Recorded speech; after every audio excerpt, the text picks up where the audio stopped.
Welcome back to the Levine Family Racing Podcast. This week we have Tom Dano, Jeremy Lange, and Jeremy Davidson. So it dawned on the three of us that when we're traveling the circuit normally, the three of us, for the most part, travel together, or some group of us is at every racetrack that we go to. And without being at a racetrack for the last 5 weeks, we've realized we've kind of missed some of our favorite food spots.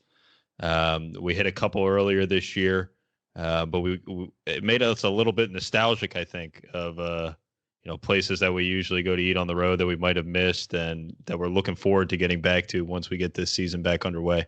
So both Jeremys have provided me a list of some of their favorite places to eat. So I'm going to go through the list here. Before we dive into a restaurant by restaurant basis, for both of you guys, what in your mind makes up like a good meal on the road? Because in my opinion, it depends on what kind of day you had at the racetrack. Sometimes you need a different meal. What's your thoughts on that? I kind of have my go-tos in the market, and unfortunately, you guys get dragged along to a lot of them. And we Dano would always joke that it tends to be a lot more Mexican than anything else. So I think mine is nothing fancy, but good food.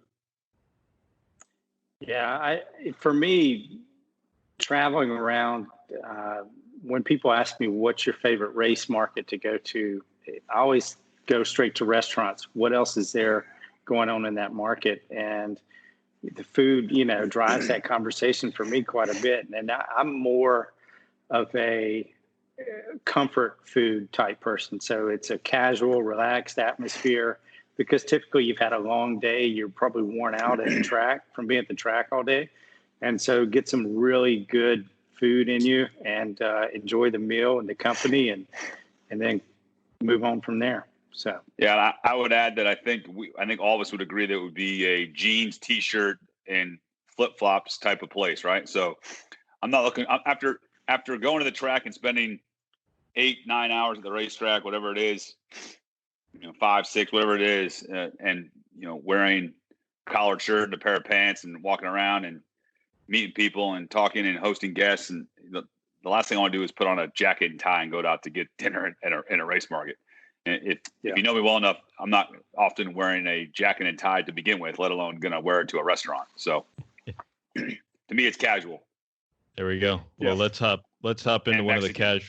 Here we go. Casual and Mexican. We'll start in Daytona with Tia Corey's Tacos. I am from the north, so I am probably going to butcher some of these restaurant names. So feel free to yell at me if I butcher these too bad. Tia Corey's is it's one of the places you took us to, I believe, the first time, Lang. Yep. Their queso and chorizo is spot on. Their carnitas tacos is spot on. Their tamales are spot on. In fact, I don't think I've had anything there that's not spot on. So their churros. I even took Bob there a couple years ago, and I think Bob enjoyed the churros and the chocolate sauce. I don't think he enjoyed it later that night, but he enjoyed it while it was going down. So, JD, we were at Tia Corey's about a month, 2 months ago now. Feels like 2 years ago, doesn't it? It does feel like 2 years ago. What do you remember from Tia Corey's? You remember what you got when we went? Yeah, I'm usually a street taco kind of guy, and so I'll stick to that mostly. So it's hard to veer from those when we go to the taco joint of the market with Jeremy. So it's a common theme. I'm just going to get out in front of it now because we will make this joke probably about 5,000 times throughout this podcast that I say often on the road, like we could drop Jeremy Lang in the middle of the Sahara Desert and he'd be like, babe, I think I got a taco place like 5 minutes from here. And like we get in the car, no one knows where we're going. It's a back street. And then all of a sudden there's a taco place. And it's always good tacos. But Lang's got like radar when it comes to tacos. So moving on from Tia Corey's, staying in Daytona, Ronin Sushi. Now we don't go to a ton of sushi places. What's y'all's go-to when it comes to sushi? I like Ronin. I think they're just cool atmosphere. I think the food's good, cool atmosphere. I got some pretty neat and unique rolls.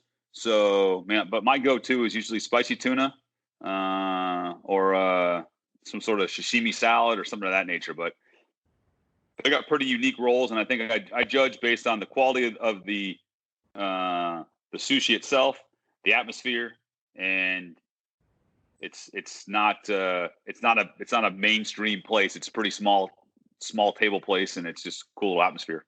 And you always go in there, and there's always people from the sport in there, so it's cool to catch up with people that you haven't seen after the off season. It's not the place you want to go after a long day at the racetrack. Maybe you see everyone that you just saw at the garage, but I think at the same point in time, it's cool to hit that spot in the first weekend or the first couple of days, because you usually see some people in there you haven't seen in a little bit of time. Yeah. So I feel like the type of sushi I eat now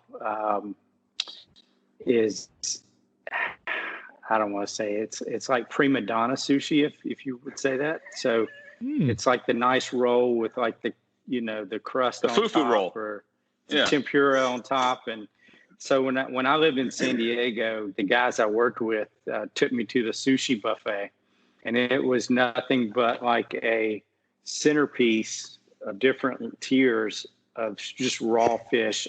I mean, every single thing out of the ocean floor was on this display, and I couldn't do it, man. I went home hungry that night, and so I feel like I'm a prima donna when it comes to sushi, but I enjoy it, and I look forward to going. But yeah. I was thinking, JD, we could probably do a sidebar. We could probably do a Taco Joints of San Diego podcast. Just like, Tom would feel left out, but we could definitely. Yeah, I'd follow you around. That'd be a great road trip podcast. Oh yeah. On scene in person. We could stay a month there, and it'd be cool with me. So.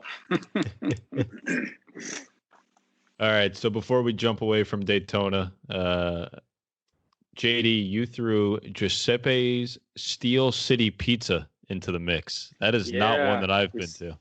Well, we tried to, Dano. We tried to. Yeah. We got lost. The Monday after the rain out this year at 500, I was trying to find it.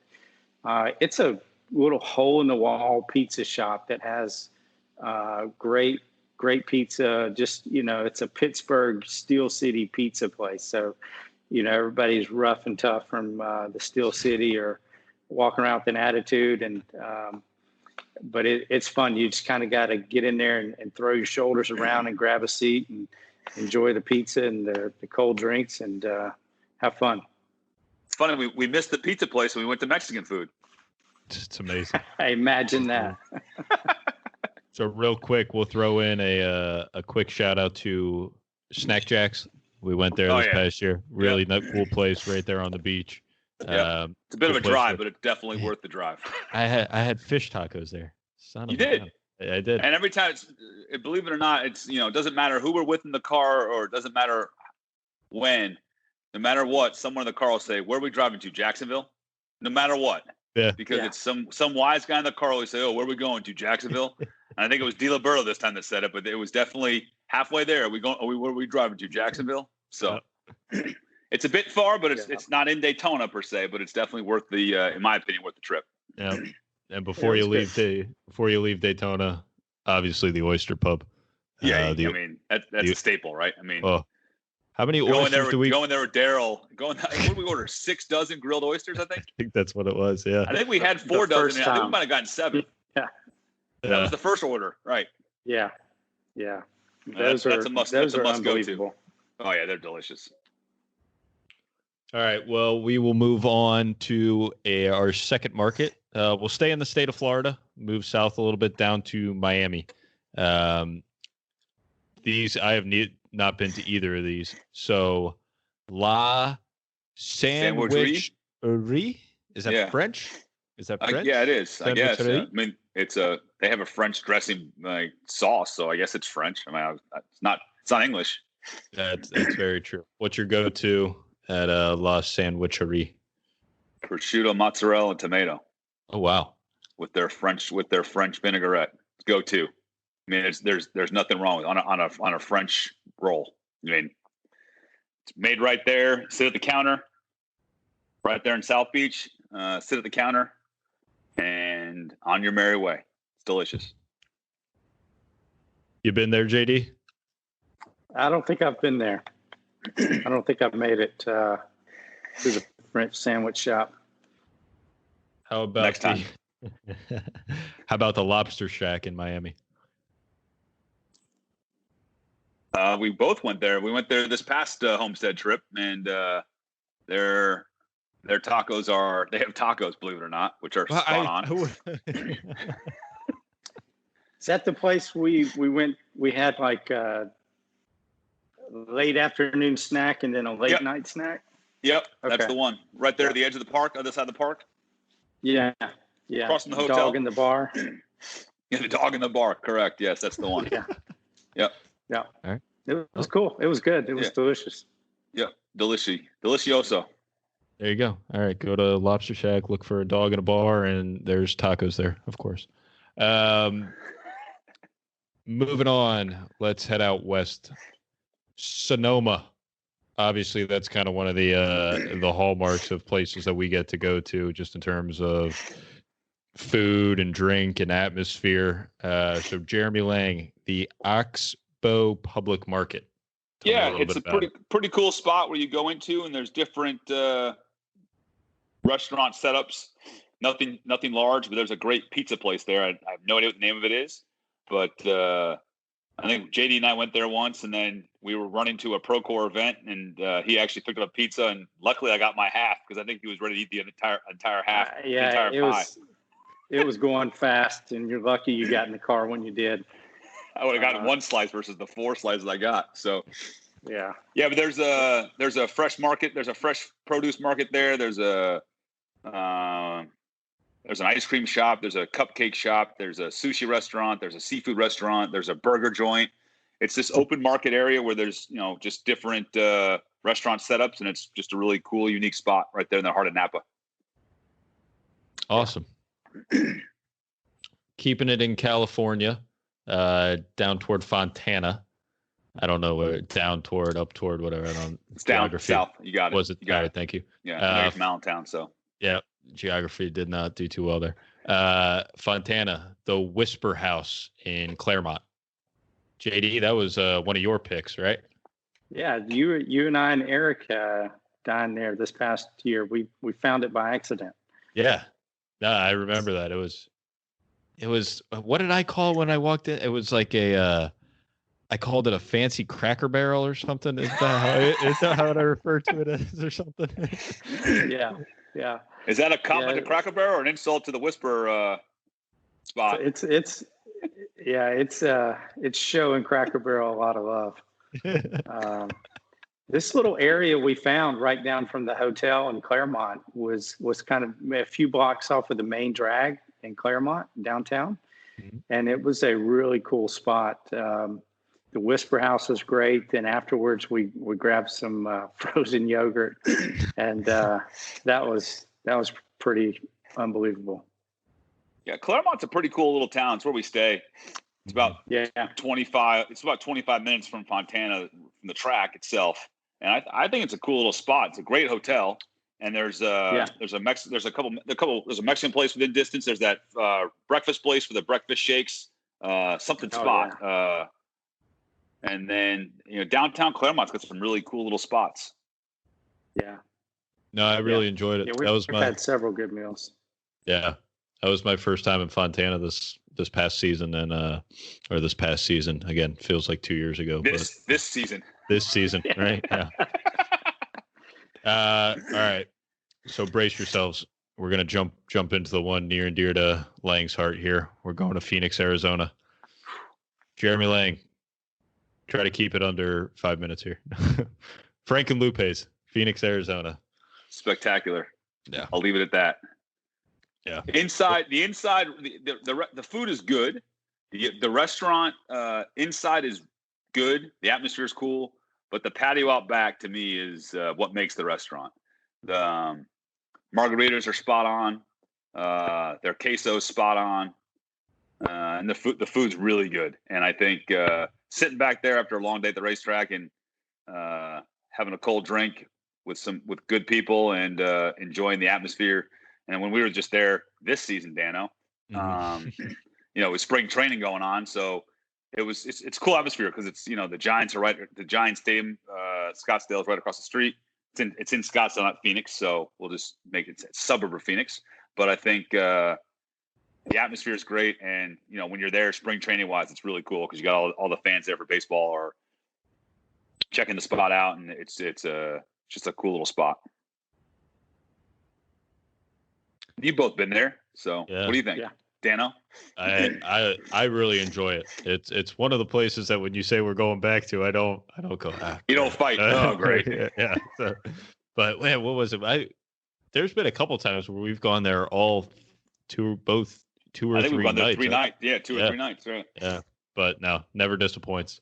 So we finish most days at Frank and Lupe's, but most days start, or at least a lunch stop in Arizona at Speedy Street Tacos. You're gonna have to break down the location on that one because that's like a street corner. Yeah, I mean it's basically, 20. Is it 20th?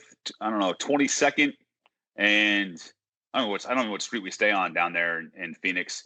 It's near the airport, and it's basically there's a guy grilling carne asada 24/7. Right? I mean, we've been there at 7 o'clock in the morning. We've been there at 7 o'clock at night. And we've been there at 11 o'clock at night. And that guy, the same guy's out there cooking carne asada 24/7. Now, they have, it's basically steak and chicken, right? The tacos. And then they have breakfast. Yeah. They do the breakfast. They do carne asada, egg and cheese, and on a soft shell or a soft flour, soft corn. And they do burritos. What was the burrito you had, Daniel? You had like the Supreme. It was brand new to the menu. Ooh, it was like potatoes, onions. Yeah, it was like a steak loaded burrito. Potato, onion, cheese, egg. Cheese. Yeah. Oh, it was phenomenal. It was really, really good. And that guy's probably there right now as we're doing this podcast cooking carne asada. Regardless of what's going on in the world. He's out there cooking carne asada. Yep. Come hell or high water, he's out there. Hell or high water, he's out there cooking carne asada. Remember we sat there the other morning, that one morning we were there, and the guy pulled the carne asada out of the fridge, probably marinated in there for like weeks. Yep. But that is a hole in the wall. It is a no frills place, but just an unbelievable taste. Mm-hmm. Oh yeah, there's no need to lock the doors there because they're open 24/7. So yeah, and that guy's there. There are no doors. There are no doors. You're right. They don't pull down the canopy at all. So. And by the way, every time we go there, no matter what hour we go, someone else is there. Yep. So it's a cool spot. Fantastic place. One of my favorites for sure. All right, let's move out to Las Vegas. You both had some recommendations for Las Vegas. We'll start with JD's here. Hash House A Go-Go. You were there this season. What struck you at Hash House A Go-Go?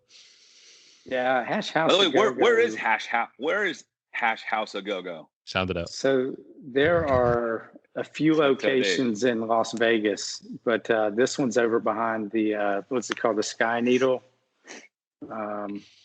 Strat. Yeah. No. Not Sky. It's Sky. The Eye of Vegas. Yeah. That's what I'm trying to say. The big old Ferris wheel. Where they've redone behind Harrah's and the Links, and I think is what they call it now. Yep.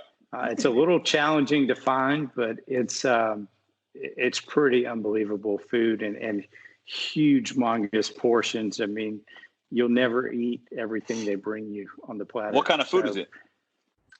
It's like it's mostly like Americanized food, but like chicken and waffles is like one of their big deals. I had a stuffed meatloaf when I was Gotcha. Comfort food. I had a stuffed meatloaf that was probably this big, last time we were there. So I mean, it's always great food, and just as you have one of those places that are safe no matter what's going on, that you're going to get good service and good food. As hard to find as Ghost Donkey? Almost, but not quite. I tell you, my favorite moment of Vegas last year was trying to find Ghost Donkey and watching Aaron just barge through the door like he owned the place. That was my favorite moment of the entire. He walked in. The four of us walked in there. I looked around. I was like, all right, so we're in it. So set it up. So it's like a speakeasy that's like hidden in the hotel like dining area. So there's these different restaurants, like little restaurant vignettes, or booths. Yeah. Yeah, and you've got this hint of how to find it. And I don't remember the guy downstairs, we asked where Ghost Donkey was. He goes, it's up in section, like, I don't remember that it's 106.3 or 106C. And I was like, where the heck is that?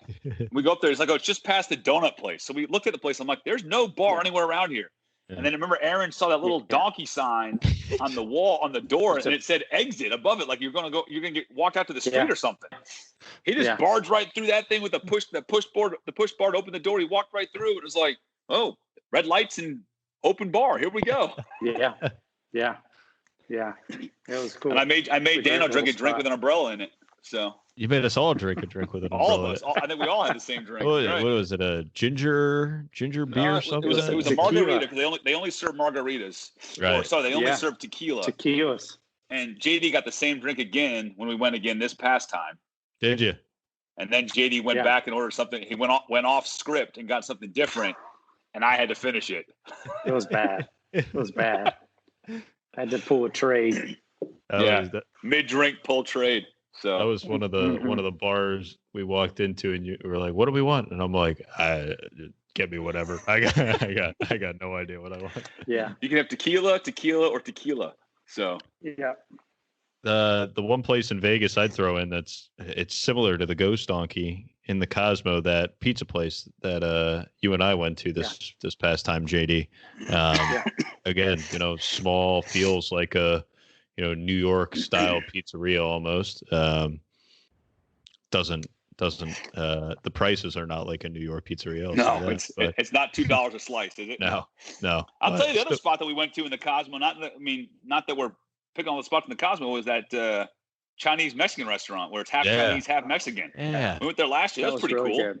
That's like getting an egg roll and then a taco at the same table. that place was made for you, Jeremy. It was. It was. It's a good spot though. Yeah. I think Vegas is a great spot. Vegas is great for restaurants and just getting out and doing something because you can walk anywhere as long as the weather's good, and whatever's your fancy, you can find it. Right? I mean, it doesn't. If you want Chinese, they got it. Mexican, steakhouses, seafood, Italian. I mean, there's a great Italian place. I think it's called Hole in the Wall Italian, or it's right off the strip. It's like right behind what was the Barbary Coast, whatever that's called now, but it's across from the one block off the strip. I think it's called Hole in the Wall Italian, and basically go in there and the menu's on the wall, and it's basically with every meal you get red or white wine. It doesn't matter. You don't know what kind of wine it is or what the name brand of it is. It's there, whatever they're serving, but the food's delicious, and it's like everything's $17.95 or $18.95. It's not like overly priced.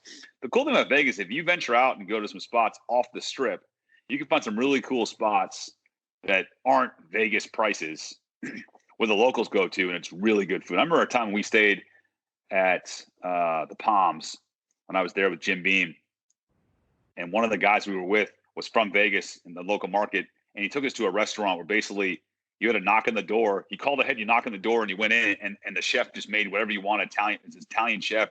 There's probably 4 tables in there. It was like being in an old mob movie. It was fantastic, but you wouldn't know that. You wouldn't know they're there without knowing a local, right? And that's the cool spot. That's the cool thing about Vegas is we know the strip, but if you get someone who's from the Vegas market, they know Vegas itself. And there's like every other place, like we've talked about Phoenix or Daytona or Homestead. There's Miami. There's places that aren't on the strip that are just as good as the places on the strip, not better.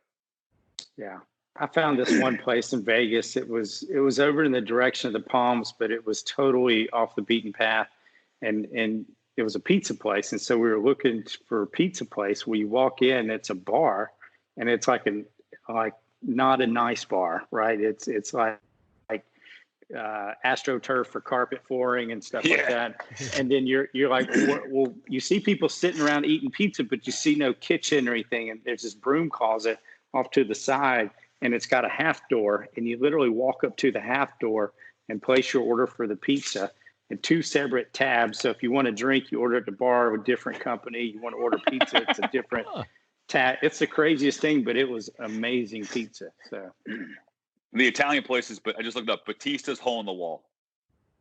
It's right off the strip. It's fantastic. Yeah. All right. I think that about wraps up the West Coast swing here. I would say the one thing on the West Coast is, you throw Texas in there, which we're going to go to, but I think the one spot we all enjoy going to, because we don't have it here, is In-N-Out Burger. Yeah. I think we learned, what did we learn last year? Someone told us to order the fries extra crispy so you don't get them soggy.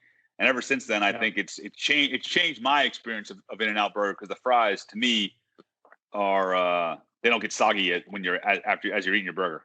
Yeah. Yeah. And we don't get it here, so I think to me it's something that Vegas, Sonoma, Fontana, Phoenix, and Texas allows us to get it. Yeah. It's always tasty. There's no complaints in the car of stopping In-N-Out Burger. Never. All right. So this was when you guys sent me the list. This was the one that I think made me scratch my head the most. Right, Jeremy Lang, Talladega, Alabama, and I'm like, oh, this is a good one. It's got to be barbecue or something. Nope, Mexican place in Talladega, Alabama. Yep. Tell me about the Mexican place you found down there in Alabama. JD, last year? Yeah, last year. Must have been the spring race, because we didn't make it back to the fall race. We were trying to go see the Avengers. We were going to the movies to see the Avengers movie, right? And it was sold out. And in the same strip mall as the movie theater was a Mexican place. It looked like it had just opened. And we went in, we checked it out. We're the only 2 people in there. And their salsa bar, I remember the salsa bar in the middle of the restaurant was fantastic, right? It had like 25 different salsas, and none of them were labeled very well. So we went to the counter, ordered our tacos, sat down, and we both went to get salsa. And I took the salsa that said, I don't know, hot. Didn't say how hot it was. And I took a big old spoonful of this salsa, and I basically started sweating to the point I was crying. And I told JD, one of those, hey, this is so bad, you got to try it too. JD was betting me money. Well, trying to get me to taste it. Well, he tasted it all right, and he was sweating out of every pore possible in his face for the next 30 minutes. We couldn't taste the food to the point. The tacos might have been the worst tacos ever or the best tacos. I couldn't tell you. The best part about the whole thing is they had ice cream or gelato, whatever they had, and we basically got that. We got that to soothe the pain from the salsa. And even the better part is, as we're eating the salsa, the lady came over to us, right? She goes, oh, you didn't try that, did you? I'm like, yeah, we took a big old spoon. She goes, no. You dip into that. You don't spoon. That's dipping sauce. I was like, well, it's not labeled very well. She saw the commotion and probably the water pouring out of our faces, and came over and was like, hey, did you? And we're like, and she was like, oh, I'm really sorry about that. I mean, it was that bad. It was smoking hot. That's not meant to eat on your tacos. That's meant to dip your chip into. It's aroma. I basically bet JD to drink from a straw with it, and he wouldn't do it. So he took a little spoonful, and that was enough to waste the evening. Yeah, man. Yeah. All right, let's move to Texas. JD, Bartley's Barbecue and Grapevine. That is not one that I have been to. Yeah, you have. Yeah. Have I been to Bartley? Yeah, you've been That's to that cafeteria style where the guy was doing the song request in the corner. Oh, the old grandma and grandpa doing the song request in the corner, man. I had no idea what that one was called. I remember Johnny that Cash in the corner. That place is great. That place is fantastic. So when we first found it, we were pulling up on Yelp, and it got great reviews. And you're sitting in the parking lot looking at it and kind of scratching your head, like, we actually left. I think we pulled away. No way. Yeah, we pulled away, and then we're like, let's try it. We went in, and you literally get your tray and go through the line, and the guy scoops. You grab a plate, or he scoops it on, and all of us just were like silent because it was just shut up, smack your mama good. Where do the guys go? What's the place the guys go? Heart 8. Yeah. Heart 8. I've never been to Heartache, but I don't care about Heartache. May be good, but this place, their cherry cobbler and their apple cobbler is I don't and their brisket. Remember the first time I went there, guy's like, "Hey, you want to try this?" I'm like, "Yeah, I'll try that." "You want to try this?" "Yeah, I'll try that." By the time I got to the line, I was stuffed. It's like I think we tried they have 5 the different meats. sausage. They have the jalapeno cheese Yes. sausage. They got the brisket. The collard greens. It's just. Isn't it like it's right next to like this real old school looking laundromat too, isn't it? Laundromat. That's probably why I wanted to turn away. When I first pulled in, I saw it and we were like, JD was like, "No, let's go." I think Aaron, it was the 3 of us and Eric, right? And yes. Eric's like, let's go. And I think there was there might be a Family Dollar at the other end of the strip mall. Something like that, right? It's spot on. It's good though. It is it's good barbecue, and it's one of our go-tos now. I do remember now the older husband and wife combo, the husband that was singing and the wife taking requests. I don't think when he started singing Johnny Cash, I was like, all right, this feels like Texas now. It was like, all right, I have been to Texas. So I didn't know any of the other songs he was singing, but I think you tried to request like Black Eyed Peas or something at one point. I don't think that's his repertoire. She said, what'd she say she had? I asked if you have any new country, and I don't think she knew what I meant when I said new country. Like I was thinking like country pop, like Florida Georgia Line. She wanted him to start playing. That guy was not singing Florida Georgia Line. That guy was singing, I don't know what. I'm not a big country guy, but he was not singing that. It's a great spot, though. Let's move to a place JD called home for a while. Bristol, Tennessee. The Label restaurant in Johnson City. What you got on Label? Yeah, Label's probably one of those, another one of those relaxing, chill places that has great food. Sushi, there's actually good sushi there. And it's American fare. I mean, it's sushi in Tennessee. Sushi in Tennessee is scary, isn't it? Now I know why you don't eat sushi in San Diego. Yeah. So it's a good place. It's right in downtown Johnson City, and so it's a cool spot. It's cool. What about Stoney Knob Cafe? So if you're feeling adventurous, you can drive across the mountain to Weaverville, and Weaverville is a great little spot, but it has this restaurant that probably came out of this, looks like it's decorated out of the 70s, and it's called Stoney Knob Cafe. And you drive up to it, and it's almost like the Starlight Diner, right? I mean, you're not sure what you're going to get when you walk inside. The food is unbelievable, and it is just off the charts.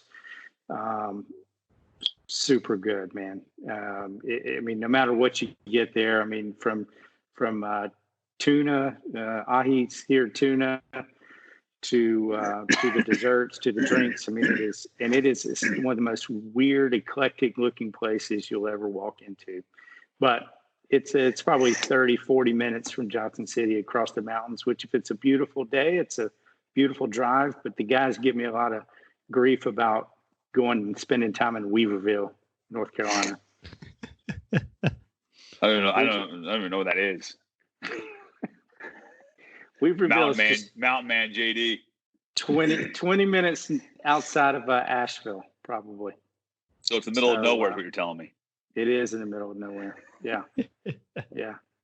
It's good to keep people like you guys out. It's good. Us city folk. That's right. That's right. You're going to have a lot more of those people in that place after this whole pandemic. That's right. There's actually, here's a crazy story. There's right outside of Weaverville, I don't remember exactly what the town is, maybe Leicester, but there's this place called Franny's Farm.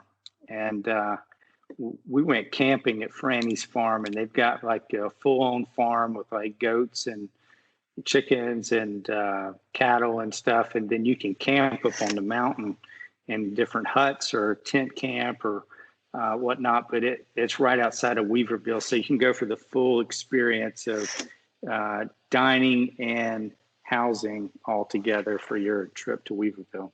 Hey, count me out. You know my camp. You know how much I enjoy camping. So, All right. Well, what else you got, Dano? Let's go to Chicago. Fuller House. That's a TV show, isn't it? Fuller That's House. Full House. It is. Full, And but then the remake was reboot. Fuller House. Yeah, but the reboot for yeah, young reboot's people. for you. The reboot's yeah. for you. There we go. All right. So That's what's been canceled, by the way. So, whoops. Young people, we ruin everything, right? What is Fuller House in Hinsdale, Illinois? JD, you got this one? Go ahead. I think that was the spot where, was it you, me, and Eric, JD, last year? Yes. Looking for a place different. We stay in like Oakbrook or somewhere like that, I think is where we stay. Yeah. And we were looking for somewhere different than just like the typical chain restaurant. I think JD Googled a few places and found this Hinsdale place, and about 25, 30 minutes away from the hotel. And we walk into the place and it was perfect. I mean, the open bar, second floor, wrought iron, stairway, cool little town, small little like quaint little town in the middle of like Illinois, which I never knew existed, and found this place, Fuller House. And I think there's a Fuller gas station. There's a Fuller bank. The Fullers must do pretty well in Hinsdale because they own a lot of different spots. There's a Fuller florist. I think there's all kinds of stuff. Yeah. But this place, it was just good comfort bar food. I mean, from burgers to meatloaf to tacos to nachos to fried calamari to, and they had soups, salads. I mean, the beer menu was pretty good. The drink menu was really good. The cool thing is, like, I think we sat at like our table was a bourbon barrel, if I remember correctly. Mm-hmm. So it's just, or a wine barrel, I'm not sure what it was, but it was pretty neat. I mean, it's just a cool little spot. Hinsdale itself plus Fuller House inside of it. Yeah. It was almost like picture perfect. You just drive into this town and it's like out of a storybook or something. Yeah, it was super. It's like a movie set. Yeah. Awesome. So we got a few more here that we'll just brush over real quick. The Secret Sandwich Society in Richmond, Virginia. Downtown Richmond? Downtown Richmond. So when I went into Richmond last year, was meeting a guy, and I picked this place and had no idea, but it was pretty famous. I mean, the line was out the door around the corner and it was packed, but the sandwiches it was just a great spot right in downtown Richmond. Sandwich place, obviously, but huge. Your sandwiches are double-decker size and all handmade. So it was a solid choice if you're in Richmond. I think Richmond's got some really good restaurants. I don't know the names of them, but it's a cool little. I don't remember the names of them, but there's a cool like regentrification area of Richmond that's really got some really cool spots. Yeah. Heck yeah. Kentucky, the Montgomery Inn Boathouse. Jeremy, have you been there before? I have not. So I got introduced to this place a long time ago, and the one we go, because there's multiple ones, and you can actually order online the ribs from Montgomery Inn Boathouse to your home or whatnot. And but this one's on the river right outside of downtown Cincinnati, and so you literally park and then you walk onto the boat and you eat your meal on the boat, and you're like overlooking downtown, or it's kind of up the hill, but it's downtown Cincinnati right there. Is that the one that's right by the ballparks? Yeah, right by the ballparks. I've been there for an event, never ate there. Been there for an event. Yeah, ribs are solid. Just come get ready to get messy and enjoy your night. Last one we'll finish up with. I think Jeremy Lang's only recommendation that wasn't tacos in Kansas. Joe's Kansas City Barbecue. Yeah, it used to be called Oklahoma Joe's, I think, if I remember correctly, when I first went there. It's actually in a gas station, and you wait in line, and the barbecue's spectacular. But it's also pretty cool that you're eating in a gas station, and the line is could be 40 deep sometimes, waiting outside. It wraps around, and it's just really good barbecue, Kansas City style barbecue. And it's funny. I didn't know it had changed names until I read a story about Phillip Rivers one time. Went there when he was playing for the Chargers, and he was playing the Chiefs, and he went there for barbecue. And I guess the line was like 40 deep, and he waited in line the whole time and took smack from all the Chiefs fans the entire time. And just The story goes, one of the guys that was waiting behind him, who's a diehard Chiefs fan, the story as I read it, respected Phillip Rivers so much for not saying anything back to the fans for 35 minutes. He just waited, got his food, sat down like anybody else, ate, and left. Cleared his own plate. If I remember the story correctly, cleared his own plate, left a nice tip, and left. And that guy, the story goes that guy was a season ticket holder for the Chiefs and sat behind the visitors' bench for like 20 years.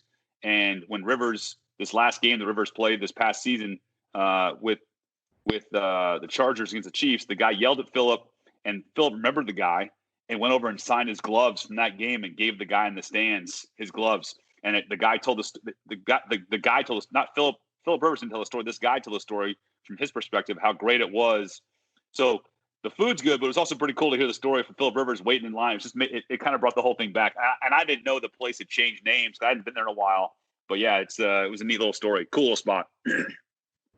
Yeah, I think that's what makes for me, a lot of the traveling bearable and enjoyable when you can find spots like that. And I remember going to Watkins Glen years ago, and you're driving through kind of the remote areas to get to the track, and you go past the Finger Lakes, and there's all these vineyards and wineries through there. And I remember all days leading up to the Sunday, the race day, thinking, man, I should stop at one of these. I should stop at one of these. Well, leaving the race, after the race on Sunday, I was heading back to the hotel, and I pulled in. I was like, I'm just going to try it. I mean, I'm sure it's closed, but the owner was there, and it's just he and I, and he took me in and let me sample some wines. We ended up sitting on the back porch of this vineyard, overlooking the mountain down to the water and the sunset behind the mountains across from us. And it was like, I mean, that was close to 20 years ago. And that's something I'll never forget. It's just that picture perfect moment. Sounds romantic. Yeah, it was just me and this dude, right? Does Kathy know about this? Two straight guys just sipping wine on the porch. So it's those type, experiences that you kind of happen onto that really, make memories for you, and makes it fun to be, and especially when you're able to enjoy it with people that you enjoy being around. And so it's cool. I would agree. I think it'd be unfair not to mention, we stay up in New Hampshire, we go to Loudon, we stay at the Channel Cottages with Jose. And every year we go, Saturday, he cooks us, and his buddies who stay there cook us a huge dinner, steaks and chicken, tri-tips, teriyaki tri-tips, and salads and corn on the cob and all this stuff, right? And that, thinking of that, JD, I think about the Channel Cottages up there on Lake Winnipesaukee has a great location, but at the same time, you're with good people, our team. It's a good camaraderie for our guys to go there, and that's one of my favorite spots I look to go to every year, because it's just, you're on a lake up in New Hampshire in the middle of the summer.